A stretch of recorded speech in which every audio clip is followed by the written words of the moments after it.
அனைவருக்கும் வணக்கம். இன்றைக்கி நாம் தமிழக வெற்றிக் கழகம் திரு விஜய் அவர்கள் அந்த கட்சி பற்றி தான் நம்ம இப்போ பார்க்க போகிறோம்.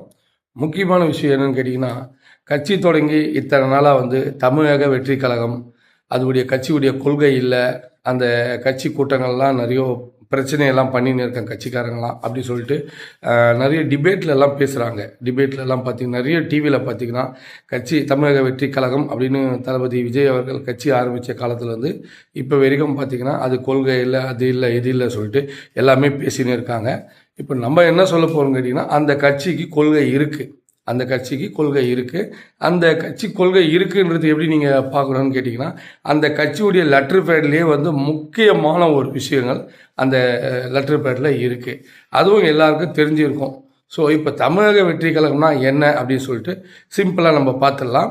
ஏன்னா இது நிறைய பேருக்கு அர்த்தம் தெரியல. தமிழக வெற்றி கழகம் என்ன சொல்லி சில பேர் கேட்டேன்னா, தமிழர்களுக்கான கட்சி இது அப்படி சில பேர் சொல்கிறாங்க. சில பேர் என்ன கேட்டிங்கன்னா, இது தமிழர்களுக்கான கட்சி இல்லை அப்படின்னு சொல்கிறாங்க.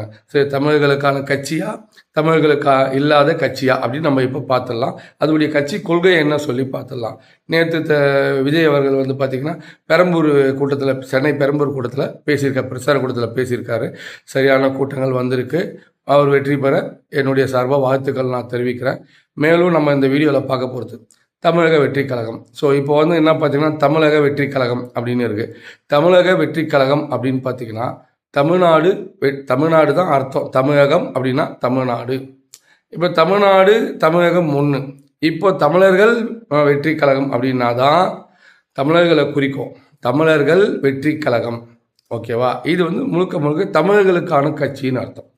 இப்போ தமிழக வெற்றி கழகம்னா, தமிழகம் அப்படின்னா ஒரு ஏரியா, ஒரு இடம். இப்போ தெலுங்கானா, கர்நாடகா, மலையாளம், கேரளா இந்த மாதிரி இருக்க மாதிரி தமிழகம். இப்போ இதுக்கு முன்னே கூட பார்த்தீங்கன்னா, நம்ம கவர்னர் RN ரவி சார் பார்த்தீங்கன்னா தமிழ்நாடு என்ற பேரை தமிழகம்னு மாற்றுங்க அப்படி சொல்லிட்டு பிரச்சனை பண்ணாங்க.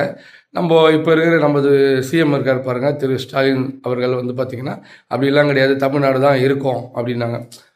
அந்த தமிழ்ன்ற வார்த்தை வரணுன்றதுக்காக தான் திரு ஸ்டாலின் அவர்கள் முதலமைச்சர் இந்த மாதிரி சொல்லியிருக்காரு. சரி, ஓகே, நம்ம டாபிக் வருவோம். இப்போ என்ன பார்த்தீங்கன்னா, தமிழக வெற்றி கழகம் அப்படின்னா முழுக்க தமிழ்நாட்டில் உள்ள அனைத்து மக்கள் இருக்காங்க பாருங்கள், அந்த மக்களுக்காகவும் ப்ளஸ் தமிழ்நாடு என்ற ஒரு ஏரியா இதை தான் குறிக்கும். இதுதான் அது தமிழ்நாடு அப்படி அந்த அர்த்தத்தோடு தான் இந்த கட்சி தமிழ்நாடு வெற்றி கழகம், தமிழக வெற்றி கழகம். இது தமிழர்களுக்கான கட்சி அந்த பேரில் இல்லைன்றதால கண்டிப்பாக கிடையாது. இப்போ நாம் தமிழர் கட்சி கூட பார்த்தீங்கன்னா நாம் தமிழர் வந்தது, அது தமிழர்களுக்கான கட்சி. இது தமிழர்களுக்கான கட்சி இல்லைன்னா இதை விட ஒரு முக்கியமான விஷயம் இதில் இருக்குது, நல்ல விஷயங்கள் இருக்குது, கவனிங்க. எப்படின்னா, யாருக்கான கட்சி இது அப்படின்னு முக்கியமான கேள்வி இருக்குது. இதை நிறைய பேர் பார்த்துருப்பீங்க. இன்றைக்கி வரைக்கும் அந்த கட்சி கொள்கை இல்லை, அது இல்லை, இது இல்லை சொல்கிறாங்க. இப்போ பார்த்துருவோம். அந்த லெட்டர் பேரில் பார்த்தீங்கன்னா, தமிழக வெற்றி கழக லெட்டர் பேரில் பார்த்தீங்கன்னா, பிறப்புக்கும் எல்லா உயிருக்கும் அப்படின்னு அந்த லெட்டர் பேரில் இருக்குது. பிறப்புக்கும் எல்லா உயிருக்குன்னு என்ன அர்த்தம் பார்த்தீங்கன்னா, அது ஒரு திருக்குறள். அதுதான் திருக்குறள். பிறப்புக்கும் எல்லா உயிருக்கும் சிறப்போவா செய்தொழில் யான், இதுதான் குறள். இப்படி பிறப்புக்கும் எல்லா உயிருக்கும் சிறப்போவா செய்தொழில் யான். இப்போது அந்த செய்தொழில் யான் மட்டும் விட்டாங்க. இவர் தளபதி விஜய் என்ன பண்ணியிருக்காரு கேட்டிங்கன்னா, பிறப்புக்கும் எல்லா உயிருக்கும் அப்படின்னு கொடுத்துருக்காரு. அப்போ பிறப்புக்கும் எல்லா உயிருக்கும் அப்படின்னா என்ன அர்த்தம் கேட்டிங்கன்னா, இந்த பூமியில் பிறந்த, இந்த உலகத்தில் பிறந்த அனைத்து உயிர்களுக்கும், அனைத்து உயிர்களுக்கும் என்ன, இந்து, முஸ்லீம், கிறிஸ்டின், உலகத்தில் இருக்கிற அனைத்து உயிர்களும், மனிதர்களும், அதாவது ஆந்திரா, கேரளா, கர்நாடகா, இந்தியாவில் இருக்கிற அத்தனை மாநிலம், இந்தியாவில் இருக்கிற அத்தனை மாநில மக்களும் நல்லா புரிஞ்சுக்கங்க, ஓகேங்களா? அதே மாதிரி உலகத்தில் இருக்கிற அனைத்து மனிதர்களும், மக்களும், அதாவது France, Germany, Italy, Norway, Canada, Japan, America, Holland, Poland, Ireland, England, Malaysia, Singapore, Thailand, Australia, New Zealand, இந்த மாதிரி உலகத்தில் உள்ள அனைத்து மக்களுக்கும் இதில் என்ன சொல்லியிருக்காங்க பாருங்கள்.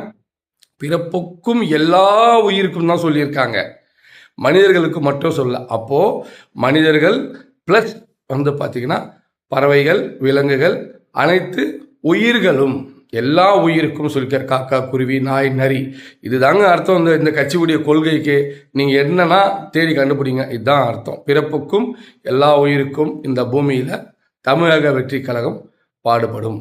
தமிழக வெற்றி கழகம் துணையாய் நிற்கும். பிறப்புக்கும் எல்லா உயிருக்கும் தமிழக வெற்றி கழகம் துணை நிற்கும்.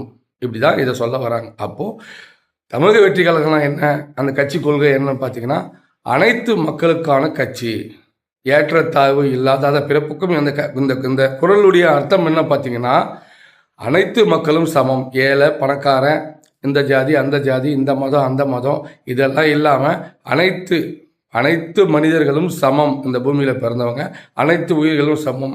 இதுக்கு மேலே இதில் சிறப்புக்கும் எல்லா தொழிலும் யான் புற்று இருக்கு பாருங்க. அது என்ன அர்த்தம், இதுக்கு அடுத்தபடியாக இருக்க என்ன அர்த்தம் கேட்டிங்கன்னா, அவரவர் செய்யும் தொழில்களே அவர்களுடைய பெருமையை குறிக்கும், சிறப்பை குறிக்கும் அப்படின்னு தான் சொல்லியிருக்காங்க. அதை செய்யும் தொழில் தான் ஒருத்தரை மாற்றும், அவருடைய குணங்களும் சிறப்பையும் சொல்லுமே தவிர, பூமியில் பிறந்த அனைத்து மனிதர்களும் ஒன்று தான், சமம் தான், ஏற்றத்தாழ்வில். அதை தான் இந்த குறள் சொல்லுது. நம்ம என்ன சொல்ல போகிறோம், அதை கடைசி ரெண்டாவது இருக்கிற அந்த இதுவை எடுத்துகிட்டு பிறப்புக்கும் எல்லா உயிருக்கும் கொடுத்துருக்காரு. அப்போது இந்த பூமியில் பிறந்த அனைத்து உயிர்களுக்கும் தமிழக வெற்றி கழகம் துணை நிற்கும், பாடுபடும். அனைத்து விதமான நல்ல காரியங்களும் இந்த தமிழக வெற்றி கழகம் செய்யும். இதுதான் அர்த்தம். இப்போ புரியுதுங்களா? இன்னும் தெளிவாக புரியலனா, இப்போ திராவிட கட்சிகள் திமுக, அதிமுக, தேமுதிக, மதிமுக இதெல்லாம் திராவிட கட்சிகள். இவங்களுடைய கொள்கை என்ன? திராவிட கொள்கை என்ன? தமிழ், தெலுங்கு, மலையாளம், கன்னடம், துளுவம். இது திராவிடர்கள். இந்த திராவிட மக்கள், திராவிட கலாச்சாரம், திராவிட பண்பாடு, இந்த திராவிட சம்பந்தப்பட்ட அனைத்து கொள்கைகளுக்காக திமுக, அதிமுக, நாம் தமிழ், திமுக, அதிமுக, தேமுதிக, மதிமுக, திராவிட கட்சிகள், திராவிட கலாச்சாரம், திராவிட பண்பாடுக்காக குரல் கொடுக்கக்கூடிய கொள்கை, திராவிட கட்சிகள் கொள்கை, திராவிட கொள்கை. அதே மாதிரி பார்த்தீங்கன்னா பிஜேபி இருக்காங்க பாருங்கள், அவங்களுடைய கொள்கை என்ன? இந்துத்துவா கொள்கை, இந்து கொள்கை. இந்திய நாட்டுக்குள்ளே இருக்கிற இந்திய பிரஜைகளுடைய இந்திய இறையாண்மைக்கான கொள்கை தான் பிஜேபியுடைய கொள்கை, இந்தியாவுக்குள்ளே இருக்கிற. இப்போ நாம் தமிழர் பார்த்தீங்கன்னா தமிழ் தேசியம் பேசுகிறாங்க, தமிழர்களுடைய இறையாண்மைக்காக குரல் கொடுக்கக்கூடிய ஒரு கட்சி பார்த்தீங்கன்னா நாம் தமிழ் கட்சி. அதே போல தான் தமிழக வெற்றி கழகம். அனைத்து மக்களும், அதாவது திராவிடம், இந்து, தமிழர்கள், அனைத்து உலகத்தில் உள்ள அனைத்து மக்களுக்காகவும் இந்த தமிழக வெற்றி கழகம் குரல் கொடுக்கும், போராடும், துணை நிற்கும். இதுதாங்க இந்த கட்சியுடைய முக்கியமான கொள்கை. விஜய் தரமான ஒரு விஷயத்தை, தரமான விஷயம்தான் உலக அளவில் சொல்லியிருக்கார். அவர் உலகத்தில் அனைத்து மக்களும், எல்லா உயிர்களும், எல்லா மக்களும், ஏற்றத்தாழ்வில்லாத மக்களும், இந்து, முஸ்லீம், கிறிஸ்டின் அனைவரும் இருக்கக்கூடிய, அனைவரும் எல்லாருக்கும் சமமாக கிடைக்கக்கூடிய ஒரு கொள்கை. பிறப்புக்கும் எல்லா உயிருக்கும் தமிழக வெற்றி கழகம் துணை நிற்கும். இதுதாங்க அர்த்தம். முடிஞ்சு போச்சுங்களா? ஸோ இப்போ பார்த்தீங்கன்னா முக்கியமான விஷயம் என்ன பார்த்தீங்கன்னா, அவர் வேட்பாளரை அறிவிச்சிருக்காரு பாருங்கள். அந்த வேட்பாளரை அறிவிக்கும் போது முக்கியமான ஒரு சம்பவம் ஒன்று பண்ணியிருக்காரு. அது நல்ல தரமான 30 வருஷம் தன்னோட இருந்த டிரைவருடைய மகனுக்கு சீட்டு கொடுத்துருக்காரு. எங்கேயாவது இது நடந்திருக்குமா? ஸோ நான் விஜய் கட்சி கிடையாது, விஜயுடைய ஆதரவாளரும் கிடையாது. இருக்கிற விஷயத்த நான் சொல்கிறேன், அவ்வளோதான். அது ரைட்டாக தப்பாக நீங்கள் முடிவு எடுத்துக்கோங்க, ஓகேவா? கொடுத்துருக்காரு. டிரைவருடைய தன்னோடு இருந்த 30 வருஷம் டிரைவருக்கு ஒரு எம்எல்ஏ சீட்டு கொடுத்துருக்காரு. ஸோ அது நல்ல விஷயம், பாராட்ட வேண்டிய விஷயம் தான். அந்த மாதிரி பார்த்திங்கன்னா அவர் நிறைய விஷயம் நம்ம பார்க்க வேண்டியதாக இருக்குது. மேலும் தவிக தலைவர் விஜய் அவர்களுடைய பர்சனல் லைஃப் நம்ம தலையிட வேணாம். ஏன்னா பர்சனல் லைஃப் நம்ம யாரும் டீப்பாக போனால் எல்லாருமே நம்ம குறை சொல்ல வேண்டிய நிலைமை வரும். அதனால் அவர் குடும்ப விஷயம், அவருடைய சொந்த விஷயம் வேணாம். சில பேர் என்ன சொல்லுவாங்க, அவர் குடும்பத்தையே சரியாக பார்த்துக்கல, கட்சி எப்படி பார்த்துக்க போகிறாரு, கட்சிக்காரர்கள் அதெல்லாம் டீப்பாக நம்ம போகணும்னு வச்சுக்கோங்களேன், எல்லாரும் நம்ம நோண்ட வேண்டியதாக இருக்கும், எல்லா தலைவரும் நோண்ட வேண்டியதாக இருக்கும். அது நம்மளுக்கு வேணாம். நான் அதை பற்றி பேச விரும்பல. ஏன்னா அவர் அரசியலுக்கு என்ன செய்ய போகிறாரு அதான் நம்ம பார்க்கணும். விமர்சனம் பண்ணலாம், அவர் அரசியல் ரீதியாக விமர்சனம் பண்ணுவோம். இந்த குடும்ப ரீதியாக வச்சு அவர் விமர்சனம் பண்ணக்கூடாது. அது நாகரிகமற்ற செயல் என்னை பொறுத்த வரைக்கும். அதை நம்ம பண்ண வேணாம். இந்த மாதிரி அவர் இதுக்காக நம்ம பேசுகிறோம். மேலும் கரூர் மேட்ரு 41 பேர் இறந்துருக்காங்க அப்படின்னு சொல்கிறாங்க. இந்த 41 பேர் இறந்த விஷயத்தை பார்த்திங்கன்னா பயங்கர அவர் அந்த இறந்த விஷயத்தை வச்சு அவரை பயங்கரமாக டார்கெட் பண்ணி கார்னர் பண்ணுறாங்க, அவர் கட்சிக்காரெலாம் வரும். சரி, நான் என்ன சொல்கிறேன்னா, அந்த 41 பேர் இறந்த விஷயம் சிபிஐ கிட்ட இருக்குது, உச்சநீதிமன்றம் இருக்குது, உயர் நீதிமன்றம் இருக்குது, வழக்கு பதிவு பண்ணியிருக்காங்க. அதுக்காக விசாரணை நடந்துன்னு இருக்குது. ஸோ சிபிஐ விட, உச்ச நீதிமன்றத்தை விட, உயர் நீதிமன்றத்தை விட நாம் கருத்து சொல்கிறதுக்கு நம்ம அந்த அளவுக்கு பெரிய ஆள் கிடையாது. புரியுதுங்களா? அவங்க விசாரணை பண்ணுறாங்க, அவங்க ஜட்ஜ்மெண்ட் சொல்கிறாங்க. இந்த பிரச்சனையை கரூர் 41 பேர் இறந்த பிரச்சனையை அவங்கள்ட்ட சொல்லிவிடும், அவங்ககிட்டே விட்டுடுவோம். அந்த பிரச்சனையை அரசாங்கம், மத்திய அரசும் மாநில அரசும் இந்த பிரச்சனையை அவங்க பார்த்துப்பாங்க. நம்ம இந்த மாதிரி சம்பவங்கள் பார்த்திங்கன்னா நிறைய பேர் வந்து கூட்டம் நடத்தும் போதெல்லாம் நிறைய பேர் இறந்துருக்காங்க, ஆக்சிடெண்ட்டில் இறந்துருக்காங்க. இங்கே போய் இறந்துருக்காங்க, போகும்போதே ஆக்சிடெண்ட்லாம் இறந்துருக்காங்க. அப்போ நம்ம வந்து இந்த கட்சி சொல்ல, எல்லா கட்சியும் நிறைய கட்சியில் கூடும் போதெல்லாம் பார்த்தீங்கன்னா வெளியூர்லேருந்து அந்த கூட்டத்துக்கு போவாங்க, போகிற வழியில் இறந்துருக்காங்க, போகிற வழியில் பிரச்சனை இருக்கும், கூட்டத்துக்கு போய் இறந்துருக்காங்க. இந்த மாதிரி நிறைய சம்பவங்கள் நடந்திருக்கும். இன்னும் இவருடைய இதில் வந்து கொஞ்சம் அதிகமாக 41 பேர் இறந்தாங்க அப்படின்னு சொல்கிறாங்க. அந்த விஷயம் வந்து அரசாங்கம் கையில் எடுத்திருக்கு, மத்திய அரசு மாநில அரசு, அது அவங்க பார்த்துக்கிறாங்க. நம்ம அதுக்குள்ளே போய் விமர்சனம் பண்ண வேணாம், நான் நினைக்கிறேன், என்னுடைய கருத்து. அதனால் பார்த்திங்கன்னா நம்ம வேறு என்ன, தவேகா வேட்பாளருடைய குற்றப்பின்னணி சொல்லியிருக்காங்க. குற்றப்பின்னணி இருக்க வேட்பாளர்லாம் இவ்வளோ பேர் குற்றப்பின்னணிலாம் இருக்கிறாங்கன்னு சொல்லலாம். நிறைய வந்து நம்ம குற்றப்பின்னணி இல்லாதவங்களாம் எந்த கட்சியில் வேட்பாளர் இருக்காங்க பார்த்திங்கன்னா நம்ம யாரையும் சொல்ல முடியாது. எந்த கட்சியில் குற்றப்பின்னணி அந்த கட்சியில் குற்றப்பின்னணி அப்படி சொல்ல முடியாது. ஏன்னு கேட்டிங்கன்னா எல்லாரையும் நம்ம வந்து டீப்பாக போய் நோண்டோன்னா நிறைய பேர் எல்லா கட்சியிலையும் குற்றப்பின்னணி உடையவங்க இதுவில் வேட்பாளராக இருக்கிறாங்க. அப்படியே குற்றப்பின்னணி இல்லைன்னா கூட அவங்க எப்படி சொல்கிறது, அதை வந்து அவங்க குற்றமற்றவர்கள் சொல்லிட்டு நம்ம தெளிவாக சொல்ல முடியுமா யாராலையும்? சொல்லுங்கள். இந்த வேட்பாளர் சரி, அந்த ஊர்க்காரங்க கேட்டால் தான் அந்த வேட்பாளர் யாருன்னு தெரியும். ஸோ அது வந்து எப்படி பார்த்தீங்கன்னா நம்ம எல்லாருக்குமே வந்து நம்ம பார்க்கும்போது இவர் சரியில்லை அவர் சரியில்லை அப்படின்னு சொல்லிட்டு நம்ம அது பேசி வந்து இது பண்ண முடியாது. அதை மக்கள் பார்த்துக்கிறாங்க. அதை இப்போ அவர் ஒருத்தர் குற்றப்பின்னணி இப்போ வந்து மதுரை இருக்குது, மதுரையில் ஒரு வேட்பாளர் அறிவிக்கிறாங்க. மதுரையில் ஒரு வேட்பாளர் அறிவிக்கும் போது பார்த்தீங்கன்னா அந்த வேட்பாளர் மதுரை மேற்கு தொகுதி வச்சுங்களேன், மேற்கு தொகுதியில் அவர் அறிவிக்கிறாங்க. அவர் குற்றப்பின்னணி உடையவரா குற்றப்பின்னணி இல்லாதவரா அப்படின்னா அந்த ஏரியா மக்கள் கண்டிப்பாக தெரியுமா? சட்டமன்ற தொகுதி அவர் ஊர்லேயே அவர் அறிவிக்கிறாங்க. அப்போது அந்த மக்கள் அவங்களுக்கு ஓட்டு போடுவாங்களா ஓட்டு போடக்கூடாதா அப்படின்னு முடிவு யார் எடுக்கணும்? மக்கள் எடுக்கிறாங்க. ஸோ குற்றப்பின்னணி உள்ளவன்னா பதவியில் இருக்கிற அத்தனை பேருமே குற்றம் பண்ணுறாங்க, அரசு அதிகாரிங்க அத்தனை பேருமே குற்றம் பண்ணுறாங்க. அதாவது லஞ்சம் வாங்குறாங்க, ப்ளஸ் வந்து அரசு அலுவலகத்தை தவறாக பயன்படுத்துகிறாங்க, தன்னுடைய அதிகாரத்தை தவறாக துஷ்பிரயோகம் பண்ணுறாங்க.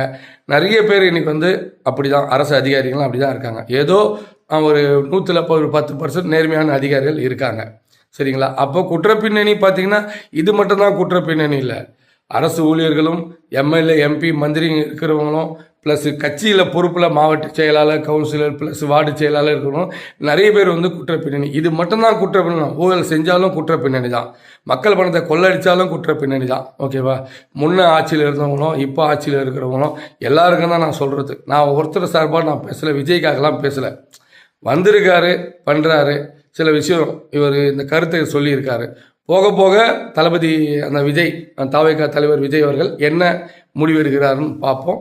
ஏன்னா இதில் வந்து யார் ஜெயிக்க போகிறான்ற விஷயம் நான் போன வீடியோலேயே நான் சொல்லிட்டேன், ஓகேங்களா? இப்போ சொல்ல இப்போ எடுத்ததுமே களத்தை வந்து தைரியமாக போல்டாக இறங்கி 234 தொகுதிகளை வேட்பாளரை அறிவித்து தவேகா தலைவர் விஜய் அவர்களை அறிவித்து தைரியமாக வந்து நின்று போட்டி போடலான்னு முடிவெடுத்திருக்காரு. இதை கண்டிப்பாக நம்ம வரவேற்போம். பார்ப்போம் எப்படி இருக்குது, என்ன வந்து இவர் அடுத்தடுத்த கட்டத்தை எப்படி மூவ் பண்ண போகிறாரு அப்படின்னு பார்ப்போம்.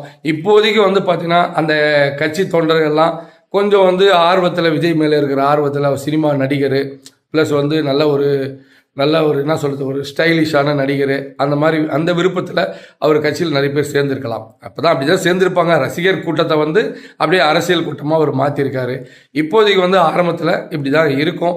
போக போக போக இப்படியே அந்த கட்சி தவேகா உடைய கட்சி உறுப்பினர்கள் தொண்டர்கள் இதே மாதிரி இருக்காங்களா, இல்லை இன்னும் போக போக சேஞ்ச் ஆகினே வருவாங்க.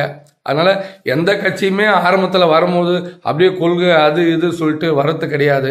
அந்த கட்சிக்காரெல்லாம் போய் நம்ம தற்கூரி அப்படி இப்படின்னு சொல்ல முடியாது. ஏன் தற்கூரி நீங்கள் சொல்கிறீங்க அவங்களனா, அந்த ஒன்றும் தெரியல அப்படி இப்படி சொல்கிறீங்க, அதெல்லாம் கிடையாது. அவங்களுக்கு எல்லா விஷயமும் தெரிஞ்சும் அவங்களுடைய சந்தோஷத்தை வெளிப்படுத்துகிறாங்க. அந்த சந்தோஷத்தில் வெளிப்படுத்தும் போது தன்னை அறியாமல் அவங்க பேசுகிற பேச்சும் தன்னை அறியாமல் அவங்க பண்ணுற செயல்களும் நீங்கள் வந்து அவங்கள தற்கூறிங்க, கொள்கை இல்லை அப்படி இல்லை. கொள்கை வந்து தவிக தலைவர் விஜய் அவர்கள் சரியான கொள்கையை நான் சொல்லிட்டேன் பாருங்கள். பிறப்புக்கும் எல்லா உயிருக்கும் சொல்லிட்டாரு. அதில் தான் எல்லா கொள்கையும் அடங்கியிருக்கு. இன்னாருக்கு தான் நான் இது செய்வேன், இன்னாருக்கு தான் இது பண்ணுவேன், இந்த ஜாதிக்கு பண்ணுவேன், இந்த மதத்துக்கு பண்ணுவேன், இந்த மொழி உடையவனுக்கு பண்ணுவேன்னு அவர் சொல்லலை. ஏன்னா பிறப்புக்கும் எல்லா உயிருக்கும், அனைத்து உயிர்களுக்கும் அப்படி சொல்லிட்டாரு. ஊர்வன பரப்பன நீந்துபன மக்கள் மனிதர்கள் இப்படி சொல்லிட்டு அனைத்து உயிர்களுக்கும் பொதுவான கட்சி தான் தமிழக வெற்றி கழக கட்சி. புரியுங்களா? அதனால் அதில் எல்லா கொள்கையும் அடங்கியிருக்கு. கிட்டத்தட்ட கம்யூனிசம் மாதிரி அவர் சொல்ல வராரு. ஓகேங்களா? அதனால் அது நல்ல சிறப்பான கொள்கை தான். ஆனால் இது வந்து தமிழ்நாடு, தமிழ்நாடு. இங்கே இருக்கிற அனைத்து கட்சிகளும் திராவிடத்துக்காக பேசுகிறாங்க, இல்லை தமிழர்களுக்காக பேசுகிறாங்க. ஆனால் இவர் அனைத்து மக்களுக்காக ஒரு கட்சியை வச்சிருக்காரு. வரவேற்போம். பின்னாடி அந்த கட்சி வெற்றி அடைதா இல்லையான்னு நாம் சொல்லக்கூடாது, மக்கள் தான் சொல்லணும். விமர்சனம் 1000 பண்ணலாங்க. அந்தந்த கட்சிக்குள்ளேயும் 1000 பிரச்சனை இருக்குது. அவர் பண்ணுற விமர்சனம் பண்ணுற அத்தனை கட்சிக்குள்ளேயும் 1000 விமர்சனம் இருக்குது. சில பேர் வந்து கட்சியே வழிநடத்த தெரியல, நிர்வாக திறமையே இல்லை, பேச்சு நல்லா பேசுவாங்க. சரிங்களா? நிர்வாக திறமை இல்லாமல் கட்சி நிறைய பேர் வெளியே போயிட்டாங்க. சில கட்சியிலேருந்து வெளியே போயிட்டாங்க. ஆள் இல்லை. ஒரு வார்டுக்கு ஒரு செயலாளர்னா, இப்போ எங்கள் ஊரில் பார்த்தீங்கன்னா 60 வார்டு இருக்குது. 60 வார்டுக்கு செயலாளர் இல்லை. ஆனால் அந்த கட்சி பார்த்தீங்கன்னா பெரிய கொள்கையோடு இருக்கிற கட்சி. ஆனால் ஆள் இல்லை. என்ன காரணம் பார்த்தீங்கன்னா நிர்வாக திறமை இல்லை. நிர்வாக திறமை இல்லாமல் ஆள் இல்லை. ஆனால் இவங்க பார்த்தீங்கன்னா நிர்வாக திறமை, ஒரு மாவட்ட செயலாளர் போடுறாங்க அப்படின்னு பார்த்தீங்கன்னா தவைக்கால அந்த மாவட்ட செயலாளர் கீழே எல்லாரும் கரெக்டாக இயங்கணும், கரெக்டாக வந்து பொறுப்பால் போட்டுன்னு வராங்க, அந்த கண்ட்ரோலாக கரெக்டாக இருக்கிறாங்க. எனக்கு தெரிஞ்சு இன்றைக்கி வரைக்கும் நான் அந்த கட்சியை நான் பெருமையாக பேசலை. தாவைக்கா கட்சிக்காரனும் நான் கிடையாது, தாவைக்கா ஆதரவாளரும் நான் கிடையாது. நானும் வந்து அந்த கட்சியை தப்பு செஞ்சால் எதிர்த்து ஃபேஸ்புக்கெல்லாம் பதிவு பண்ணியிருக்கேன். நான் வீடியோ போடும் போதும் சில விஷயங்கள்லாம் நான் உங்களுக்கு இன்னும் போக நான் சொல்லுவேன். நான் தவறு செஞ்சேன், கண்டிப்பாக சொல்லுவேன். ஏன்னு கேட்டிங்கன்னா எந்த கட்சியுமே நம்ம பிடிக்கலன்றதுக்காக வந்து நம்ம கண்ணாபின்னா நம்ம பேசக்கூடாது. பிடிச்சாலும் ஓவராக உயர்வாக பேசக்கூடாது. ஏன்னா பொதுவெளியில் அவங்க செயல்கள் தான் அவங்க யாருன்னு தீர்மானிக்கும். அவங்க வந்து நிற்கிறாங்க பேசுகிறாங்க அப்படின்னு சொன்னால் கூட அந்த பேச்சு வந்து யாரையும் தீர்மானிக்காது. ஏன்னா அந்த பேச்சுக்கு சம்மந்தப்பட்ட செயல்கள் வந்து நடைமுறையில் செயல்படுத்தும் போது தான் அவங்க யார் நம்ம சொல்ல முடியும். ஒருத்தருடைய இதுவே என்ன பார்த்திங்கன்னா அவங்க வந்து செயல்படுத்தக்கூடிய செயல்களில் தான் அவங்க யாரும் சொல்ல முடியுமே தவிர அவங்க பேச வச்சு நம்ம வந்து சொல்லலாம். பேசுகிறவங்க எல்லாமே சாதிக்க முடியாது, பேசாதவங்க எல்லாமே சாதிச்சிடுவாங்கன்னு சொல்ல முடியாது. ஆக மொத்தம் செயல்கள் தான் தீர்மானிக்கும் ஒருத்தர் யார் சொல்லிட்டு. அந்த செயல்கள் வந்து போக போக தவைக்க தலைவர் விஜய் அவர்களும் அந்த கட்சி தொண்டர்களும் என்ன செய்கிறாங்கன்னு பார்ப்போம். இப்போதைக்கு அந்த தொண்டர்களை நிறைய பேர் விமர்சனம் பண்ணியிருக்கீங்க. இந்த தற்குறி அந்த மாதிரி வந்து நீங்கள் கீழே அடித்தரமாக போய் விமர்சனம் பண்ணிங்கன்னா நான் ஏன் பண்ணீங்கன்னா கேட்டிங்கன்னா அவங்க உங்களை பதிலுக்கு விமர்சனம் பண்ணுறாங்க. இந்த விமர்சனம் இல்லாமல் ஆரோக்கியமான விமர்சனமாக பண்ணுங்கள். ஆரோக்கியமான விமர்சனம்னா அவங்க கொள்கையை பற்றியோ அவங்க கட்சியுடைய நிர்வாக திறமையை பற்றியோ என்னென்ன அதெல்லாம் பண்ணுங்கள். கட்சிக்காரன் இப்போ எல்லா கட்சியிலையும் அந்த மாதிரி தற்கூறிக்கிறாங்க. இப்போ மக்களை ஏமாத்துற அத்தனை பேருமே தற்கூறிக்கு தான். என்னை பொறுத்த வரைக்கும் மக்கள் பணத்தை கொள்ளடிக்கிறவன் தற்கூறி தான், அதிகாரத்தை துஷ்பிரயோகம் பண்ணுறவனும் தற்கூறி தான். ஓகேங்களா? இவங்க என்ன வந்திருக்காங்க, எந்த அதிகாரம் இல்லை, ஆட்சியும் இல்லை, எதுவும் இல்லை, ஏதோ ஒரு பரபரப்பாக வந்திருக்காங்க. அவங்க தன்னை எப்படி எஸ்டாப்ளிஷ் பண்ணிக்கிறதுன்னு தெரியாமல் அவங்க ஆர்வத்தில் அந்த தொண்டர்கள் வந்து ரொம்ப ஒரு என்ன சொல்கிறது, ஏதோ ஒரு இதுவில் வராங்க, எமோஷனில் வராங்க. அதனால் அவங்களுடைய கருத்தை விமர்சிக்கிறாங்க. ஏன்னா நாளைக்கு வந்து ஒரு பெரிய கூட்டம் இருக்குது, அந்த கூட்டத்தை நம்ம மதிக்கணும். என்ன பிரச்சனைனாலும் பார்த்தீங்கன்னா நம்ம தரக்குறைவாக ஒரு எந்த கட்சியும் நம்ம பேசக்கூடாது. ஆரோக்கியமான விமர்சனம், தரமான விமர்சனம், அனைத்து மக்களும் ஏற்றுக்கக்கூடிய விமர்சனத்தை நம்ம வைக்கணும். இதுதானே ஆரோக்கியமான. அதை விட்டு தரம் தாழ்ந்து நம்ம எந்த கட்சியுமே தரம் தாழ்ந்து பேச வேணாம். அந்த கட்சிகளுடைய குறை நிறைகளை தெளிவாக நம்ம சொல்லணும். மக்கள் வந்து அதை கொண்டு போய் அந்த விஷயத்தை நம்ம சேர்க்கும் போது பார்த்திங்கன்னா இது சரியாக தான் இருக்குது நம்ம சொல்லணுமே தவிர அவங்க என்ன செய்ய போகிறாங்க, அந்த கொள்கை சரியில்லை இல்லை. இன்னொன்று பர்சனலாக போய் பேசுகிறது வேறு ஏதோ வந்து ஏன்னா எல்லோரும் பர்சனல் பேசலாமா, எல்லாருடைய பர்சனலும் பேசினா சரியாக இருக்குமா? தன்னை வந்து சரி பண்ணிக்கோங்க முதல்ல யாராக இருந்தாலும், அதுக்கப்புறம் அடுத்தவங்களை சரி பண்ணுங்கள். அரசியலில் ரொம்ப முக்கியம் அது. நீங்கள் என்ன சொல்கிறீங்களோ திருப்பி உங்களுக்கு வரும். நீங்கள் தப்பே செய்யலனாலும் வேணும்னு விமர்சனம் தப்பாக விமர்சனம் பண்ணுவாங்க. ஸோ அப்போ சரியாக நீங்கள் பேசுனா அதுக்கு பதில் சொல்ல முடியாமல் எந்த கட்சியுமே திணறும், சரியாக தான் சொல்கிறாங்கப்பா அப்படின்னு. அதனால் நம்ம என்ன பண்ணால் எந்த ஒரு விமர்சனம் வச்சாலும் நியாயமான விமர்சனங்கள், ஆரோக்கியமான விமர்சனங்கள், உண்மையான விமர்சனங்கள் வச்சு எந்த கட்சியாக இருந்தாலும் நாம் விமர்சனம் பண்ணால் மக்கள் பார்த்து மக்கள் தீர்ப்பு கொடுக்கட்டும். இப்போ நான் ஏற்கனவே ஒரு வீடியோ நான் போட்டிருக்கேன், அது கிட்டத்தட்ட 1 மாதம் ஆயிடுச்சு. அடுத்த வீடியோ நான் போடுறதுக்கு உடல்நிலை சரியில்லை காரணத்தில் போட முடியல. நிறைய வீடியோ நான் போடுறேன், உங்களுக்கு பிடிச்சிருந்தா பாருங்கள். நான் பேசுறதுல ஏதாவது தவறு இருந்துச்சுன்னா எனக்கு கமெண்டில் சொல்லுங்கள். அடுத்த வீடியோவில் நான் திருத்திக்கிறேன், சரி பண்ணிக்கிறேன். அனைவருக்கும் நன்றி, வணக்கம். சப்ஸ்கிரைபர் பண்ணுங்கள், கமெண்டில் சொல்லுங்கள், லைக் கொடுங்க. உங்களால் முடிஞ்சதை என்னுடைய வீடியோவில் உங்களுடைய கருத்துக்களை சொல்லுங்கள். நன்றி, வணக்கம்.